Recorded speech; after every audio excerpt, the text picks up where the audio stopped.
Let's take you to the story now. France is holding its second round of parliamentary elections today. This comes after President Emmanuel Macron called snap elections following a significant win by Marine Le Pen's far-right party in the European elections on June the 9th. For the latest on this, we are joined now by SABC News correspondent Ross Cullen, who's on the ground in France. So, Ross, tell us how the voting is going and what is at stake in this election. Yeah, good morning. You can see some of the people behind me going into the polling station here in central Paris to cast their vote, likely to vote for one of the three main blocs that are in play at the moment here in France, with the National Rally having won the first rounds of the election. The New Popular Front, the left-wing coalition of four different parties, are all working as one. They came second in the first round, and Emmanuel Macron's centrist alliance in third place after that first round of voting on the 30th of June. 1 week later into the runoff, the decisive vote said today, Sunday. We will find out at 8 p.m. local time here in France this evening the state of the National Assembly and how it starts to look like in terms of the total number of MPs for the next 5 years. We will have that final composition, that makeup of the National Assembly projected from 8 p.m.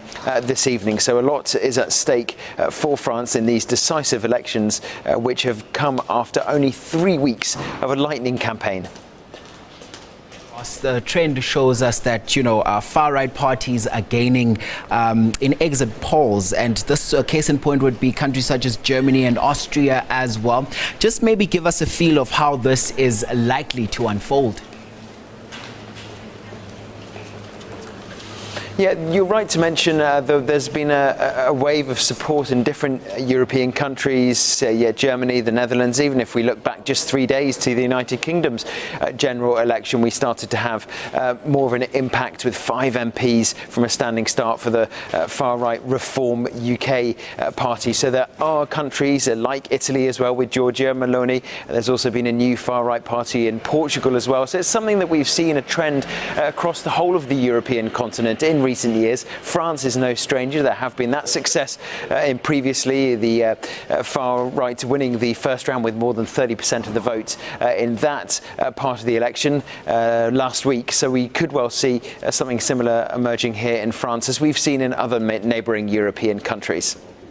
And Ross, this is also, an election that is being held about 3 years earlier than it needed to be held. And many analysts have described this as a very big gamble. Take us through the lay of the land, if you may.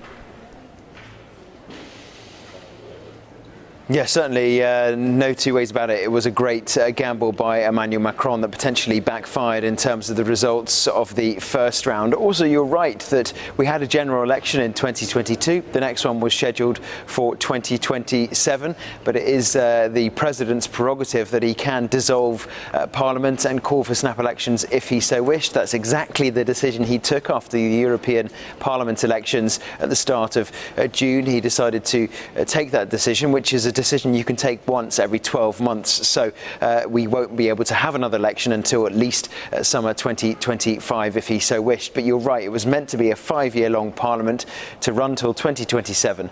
So he's brought forward those elections, but Emmanuel Macron has said he will not bring forward at the end of his presidential term, which is still set to run. The mandate is due to expire in 2027, and no matter what the results of these elections, he has said he's determined to see out the rest of his term. And Ross, it's also very important right now to place an emphasis on some of those ideologies that might also be differing fundamentally. So when we also have a possibility of the different wings working together, talk us through that. Yeah, there's been political manoeuvring in the previous 7 days since we had the first round, because there have been some loose agreements between leftists and centrists to potentially stand down some of their candidates so as not to split the far-right vote.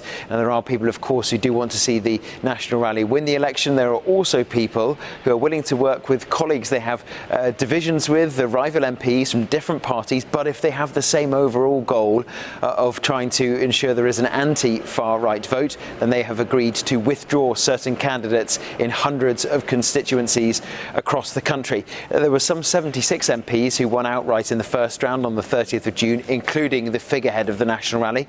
Marine Le Pen easily won her constituency last week, so there's no need for a runoff in her district. But there are hundreds of runoffs taking place today. We will get the overall picture of how all constituencies have voted in their entirety, all 577 constituencies, from about 8 p.m. this evening.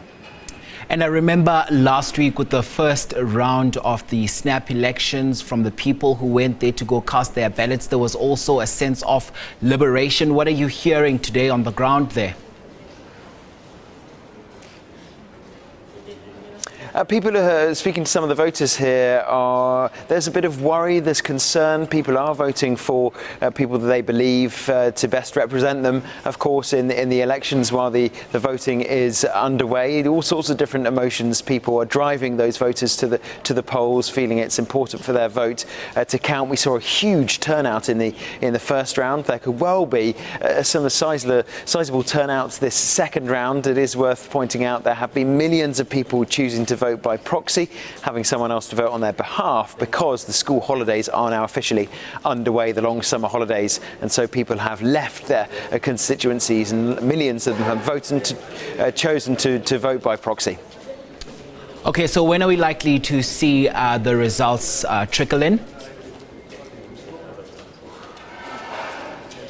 From 8 p.m. this evening, that's when polling stations like the one you can see behind me will be closing their doors, and there should be an exit poll projection of how the National Assembly will look, the composition, the makeup of France's lower house of Parliament, from about 8 p.m. local time this evening. Ross Cullen is our correspondent there, watching that story for us.